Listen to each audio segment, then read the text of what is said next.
They're videoing you, by the way. Back there. Yeah. Not good. I ain't flipping off. I just made sure mine was on by. That's a good looking crew. It's a short crew, except for Luke. Yeah.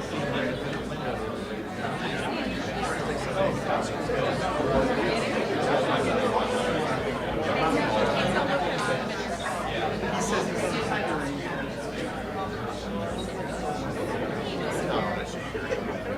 Taylor, will you tell Bill to come up here? Bill?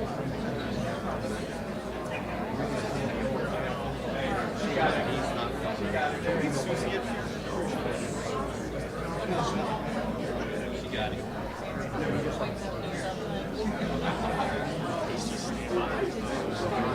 I don't know.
You want? Hey, you want to lift the box up? And just.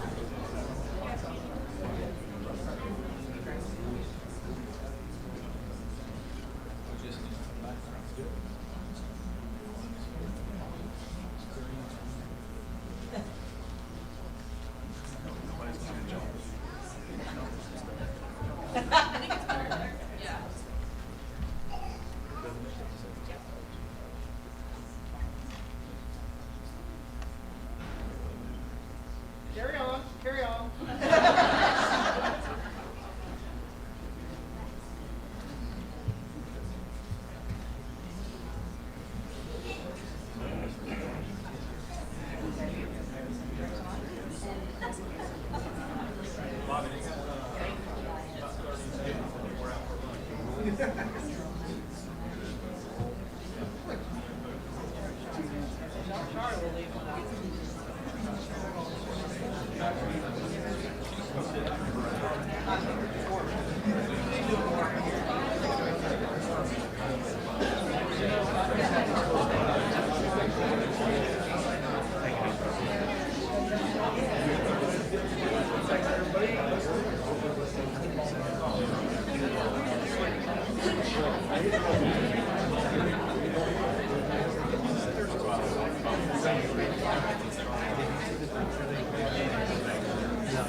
Leave that alone there, B. Don't worry. Hey, I just couldn't worry help about but over there. notice. You worry about your side. We'll worry over here.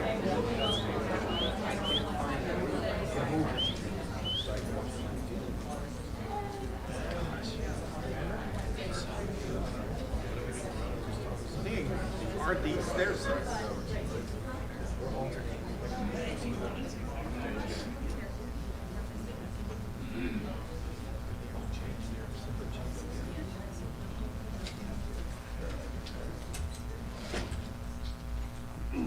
Jay.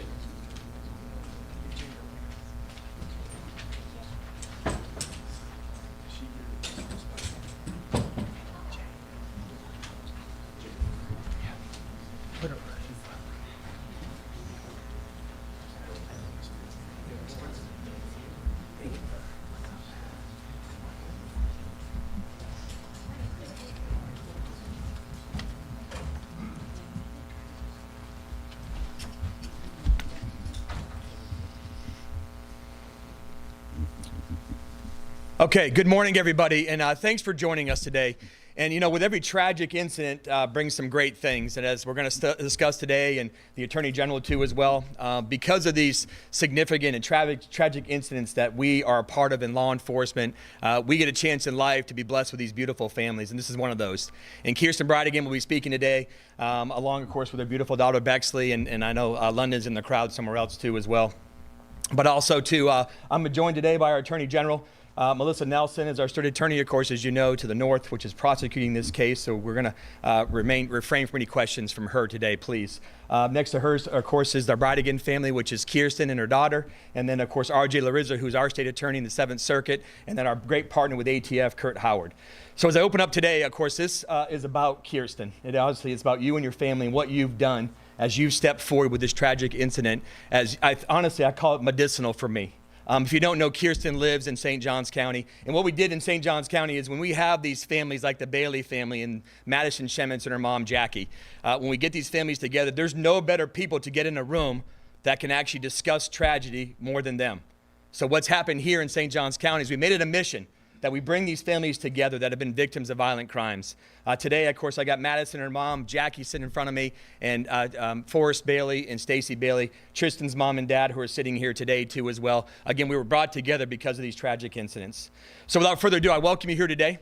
This is a great day, but again, let's focus on why we're here. We're here for the award from the Attorney General's office, Back to Blue. It's for Kirsten Bridegan and Bexley in London, and we hope you enjoy, of course, this press conference. Without further ado, our friend, of course, from Tallahassee, I'm excited for your Attorney General.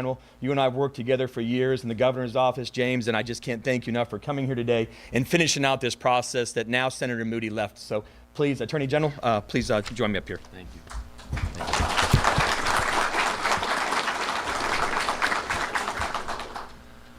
Well, thank you. It's good to be over here in St. John's. We're here today to celebrate our next award winner for the Back the Blue Awards, and these are awards that the Attorney General's office has been giving out to people that have made great sacrifice to help law enforcement. And that can include both law enforcement officers. We've had some of those winners in the past, and I would expect we'll have more of those winners again in the future, as well as civilians that have made meaningful strides to do things to help law enforcement. And as I've said now, I think I'm on week 5 or 6 of the job. One of the most exciting things about this new job for me has been to join up and be an even closer team member to law enforcement. We're very fortunate to have state leaders in Florida that back the blue, back the green, back the red, that back our law enforcement and first responders and understand that there's lots of things we need in life in this state, but public safety is paramount. If you don't have public safety, nothing else matters. So I want to thank these guys. I'm going to be the greatest supporter of law enforcement in this state. If they need something, I'm always going to have their back. So without further ado, I do want to honor Kirsten. Many people in this room know the story of what happened several years ago where her husband Jared was shot. Very, very tragic. 2-year-old Bexley was in the car in very close proximity and witnessed it, and ended up at the police station without a parent there. And while we know these guys, they're the most loving and caring people. They're there for us. For a little kid, it can be intimidating. I've got a 2-year-old at home, and it's funny, he associates the police with sirens and scary situations, and he'd say, he'd do something wrong, I'd get onto him, and he's like, the policemen gonna come get me, and I would joke with him and say, they might, and I realized the horror in his face. We work with Florida Highway Patrol, and they flash their lights, and he gets all nervous. But I realized I need to correct this right away. These guys are not scary. Like, if you see a law enforcement officer, that should give you a sense of relief, of protection, of safeguard. And so Kirsten, when many people could have shut down, could have found it hard to function, she found it in herself to put together a really creative idea and to put these boxes together, these Bexley's boxes, filled with items that make kids feel welcome, toys, sippy cups, something to pass the time and provide comfort in a tough situation. So I think she's at, we say 66 boxes I'd like to make sure every sheriff's office, every police department in the state has one by the end of the year, and you've got my commitment that we'll do everything to make that happen. So without further ado, I want to award her. We'll have a better framed award. Again, I just got to the office, so I need to step this up a little bit. But for today, you get a little certificate here, and Bexley's here too, so it's great to be here. Thank you. So much.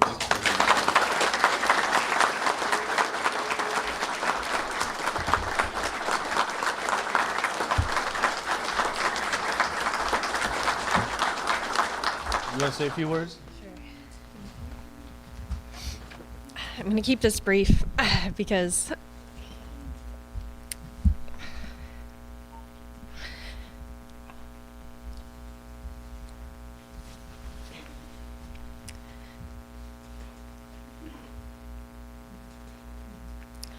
sorry.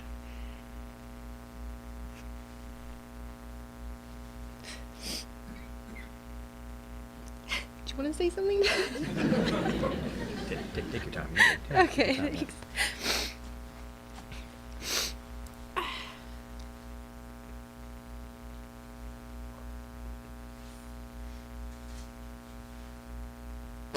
Ashley, why don't you come on up? Because our victim advocates, when our victim advocates put their hands on these people that they basically spend a lot of time with, I have Ashley, our victim advocate, come on up here. And Thanks, Dad. Thanks, Dad. Thank you. 3 years ago, we lost.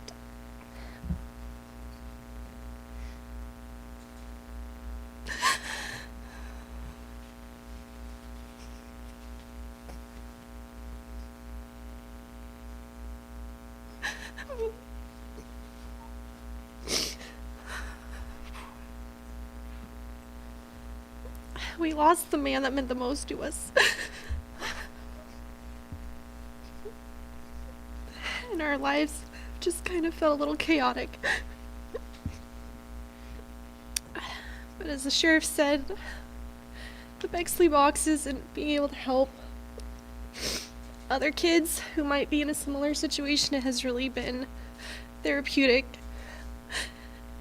And not only that, but I felt so blessed to have so many people, a lot of who are in this room today, surround us with love and support and help us know that we're not alone.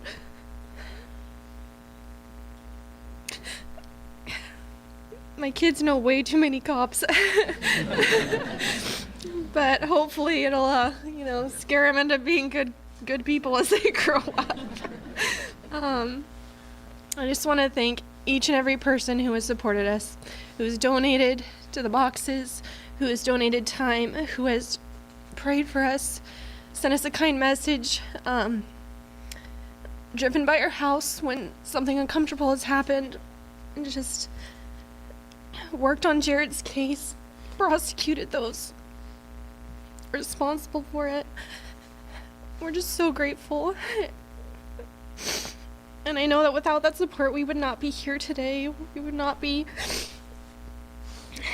as happy and thriving as we would be otherwise. This is a huge honor, but really, this isn't an award just for us. This is for every single person that has helped us on this journey. And we want to continue to do our part to give back because we know what it's like to be in that darkest hour, and we want to make sure that others' darkest hour is a little bit brighter. So thank you so much for the award, and thank each and every person here today for their role that they have played in this as well. Thanks.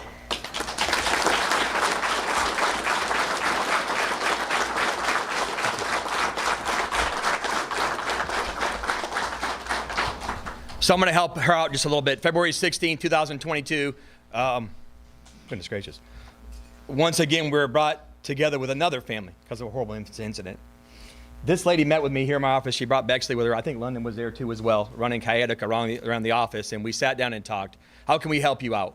She's like, I live in your county, which we knew. And we said, how can we help you out? She said, you can help us out with this. You're box number 7. We were box number 7 in the St. Johns County Sheriff's Office. I immediately made phone calls to Chief I know Harold's over there and Chief Cuthbert from the city of St. Augustine Beach. I said, you guys need a box. Absolutely, we're all in. I called Sheriff Leeper. I called Sheriff TK Waters. I called every single sheriff I could possibly think of going, why do we not already have these in our offices? And she came in here and it was like a bunch of working bees at Christmas time. And we made boxes. Our entire staff, our awesome volunteers and our full-time workers in here were physically putting boxes together.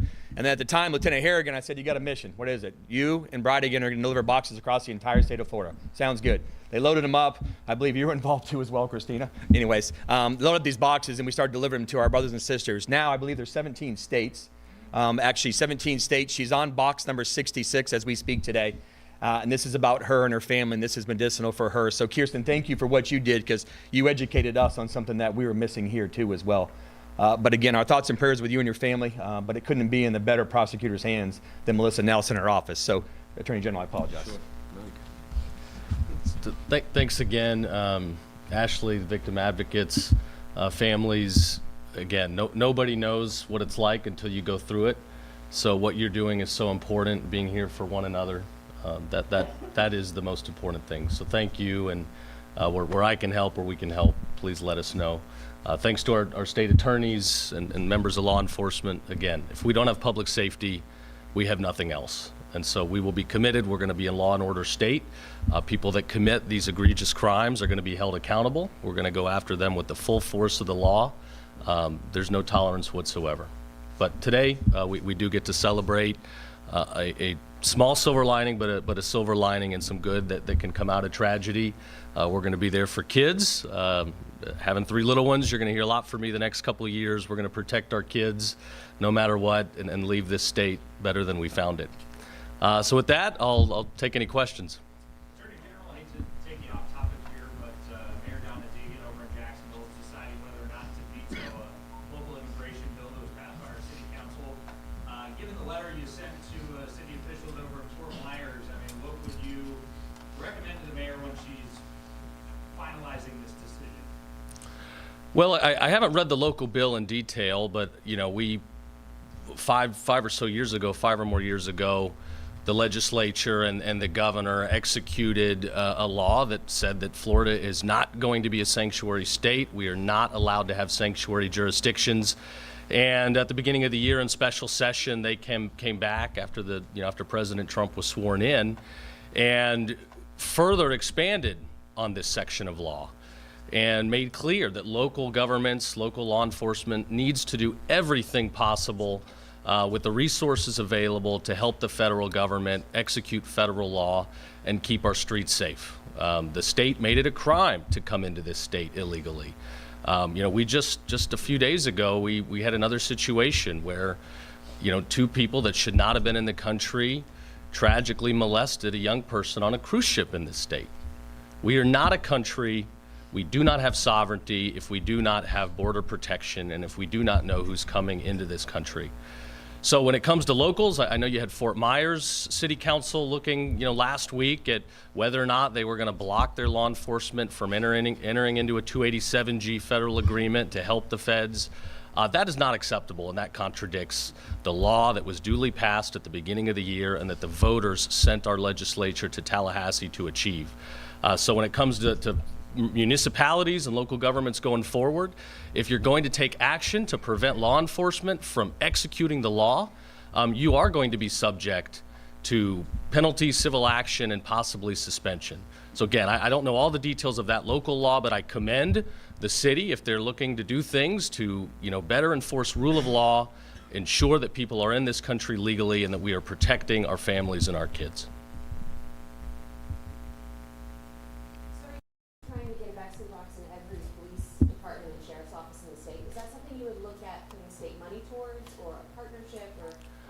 We're going to get it done one way or the other. I'd like to not use state dollars if we don't have to. That's typically the priority, but you got my word, we're going to get it done this year, one way or the other. So just the piece of that bill that I think maybe has some correlation to what happened in Fort Myers is it would basically create a duty for city agencies to cooperate with immigration officials. I don't know the details of the new state law, but I mean, would a veto possibly be seen as sending a message to city agencies that they shouldn't cooperate with federal immigration officials, or I'm just curious to know if you see the law enforcement. Cities should be doing everything possible with the resources they have to help the federal government execute federal immigration laws.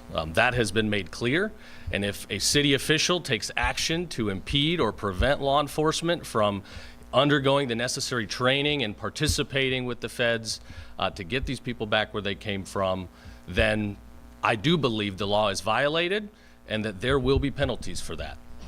So everybody in local government should be on notice. This is not discretionary. We as a state made a decision, our legislature voted, and the governor signed a bill that made very clear we are going to work with the federal government and we are going to execute federal immigration laws. No excuses.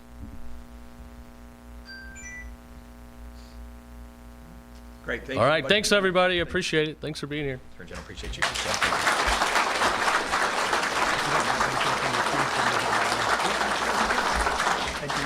You can get you from the backseat box with the Attorney General. Yeah.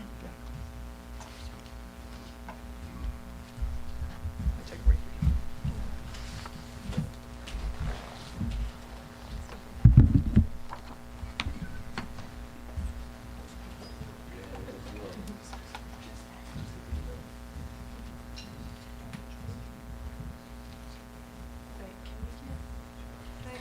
Can we get George? Commander, we call him George.